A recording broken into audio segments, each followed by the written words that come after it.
بسم اللہ الرحمن الرحیم۔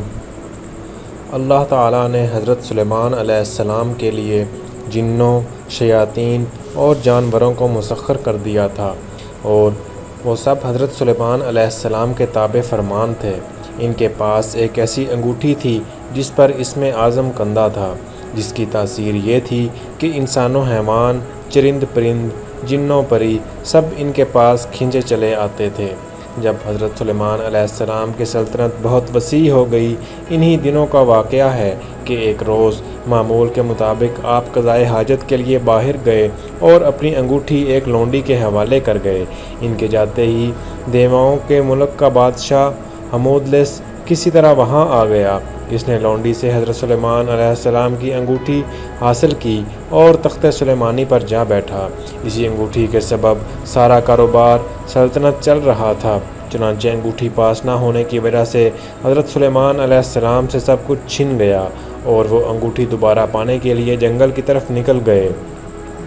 چلتے چلتے وہ ایک روز بنی اسرائیل کے ایک گھر کے دروازے پر پہنچے۔ آپ بہت بھوکے پیاسے تھے۔ آپ نے دروازے پر دستک دی تو اندر سے ایک عورت نے پوچھا، کون ہے؟ حضرت سلیمان علیہ السلام نے جواب دیا، میں ہوں جس کی دعوت کرنا لازمی ہے، میرا شوہر گھر سے باہر ہے۔ خاتون نے کہا، اس کی غیر موجودگی میں غیر محرم کی دعوت نہیں کر سکتی، البتہ میرے باغ میں چلے جاؤ، جب میرا شوہر واپس آئے گا تو تمہاری مراد پوری کر دی جائے گی۔ حضرت سلیمان علیہ السلام عورت کا جواب سن کر اس کے باغ میں گئے اور پانی پی کر سو گئے۔ سونے کے دوران باغ میں کہیں سے ایک ناگ نکلا اور آپ کے قریب بیٹھ کر پہرا دینے لگا۔ اس خاتون کا شوہر باغ میں آیا تو یہ منظر دیکھ کر پریشان ہو گیا۔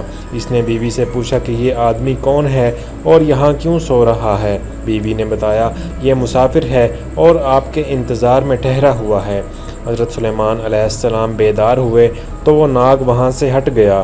عورت کا شوہر آپ سے بے حد متاثر ہوا اور اس نے آپ کو اپنی بیٹی کا رشتہ دینے کی پیشکش کی، جو آپ نے قبول کر لی۔ آپ نے اس شخص کی بیٹی سے شادی کی اور 3 روز وہاں قیام کرنے کے بعد اپنی بیوی کو ساتھ لے کر وہاں سے روانہ ہو گئے۔ ادھر آپ کے تخت پر ہمودلس قابض تھا، جو جنات میں سے تھا۔ وہ حضرت سلیمان علیہ السلام کا ہم شکل بن کر تخت پر بیٹھا تھا، مگر جلد ہی اس کی حرکتوں سے لوگوں کو شک ہو گیا کہ وہ حضرت سلیمان علیہ السلام نہیں ہے۔ چنانچہ انہوں نے اپنا شک دور کرنے کے لیے یہ تدبیر کی کہ ہمودلس کو تورات پڑھ کر سنانے کے لیے کہا۔ ہمودلس تو تورات نہ پڑھ سکا، جس پر لوگوں نے تورات پڑھنا شروع کر دی۔ ہمودلس گھبرا گیا، وہ کلام الہی سن کر وہاں نہ ٹھہر سکا اور فوراً غائب ہو گیا۔ اس نے حضرت سلیمان علیہ السلام کی انگوٹھی دریا میں پھینک دی، جسے ایک مچھلی نگل گئی۔ حضرت سلیمان علیہ السلام ایک روز دریا پر گئے تو وہاں چند مچھیرے مچھلیاں پکڑ رہے تھے۔ آپ نے دیکھا تو آپ نے بھی ایک آدمی کے ساتھ مل کر مچھلیاں پکڑنے لگے۔ قدرت خداوندی سے ان کے جال میں وہی مچھلی پھنس گئی جس نے آپ کی انگوٹھی نگلی تھی۔ آپ نے اس آدمی سے وہ مچھلی پکانے کے لیے خریدی اور گھر لا کر اپنی بیوی کو دی۔ بیوی سے فرمایا کہ اس مچھلی کو آج شام پکا لینا۔ آپ کو بالکل معلوم نہ تھا کہ آپ کی انگوٹھی کسی مچھلی کے پیٹ میں ہے۔ جب آپ کی بیوی نے مچھلی کا پیٹ چاک کیا تو اس سے انگوٹھی برآمد ہوئی۔ بیوی نے انگوٹھی آپ کو دکھائی تو آپ نے انگوٹھی کو فوراً پہچان کر انگلی میں پہن لیا۔ انگوٹھی حاصل ہوتے ہی آپ کا تخت و تاج آپ کو واپس مل گیا۔ آپ نے اسے اللہ تعالیٰ کا ایک امتحان سمجھا، جس میں آپ پورے اترے اور پہلے کی طرح حکومت کرنے لگے۔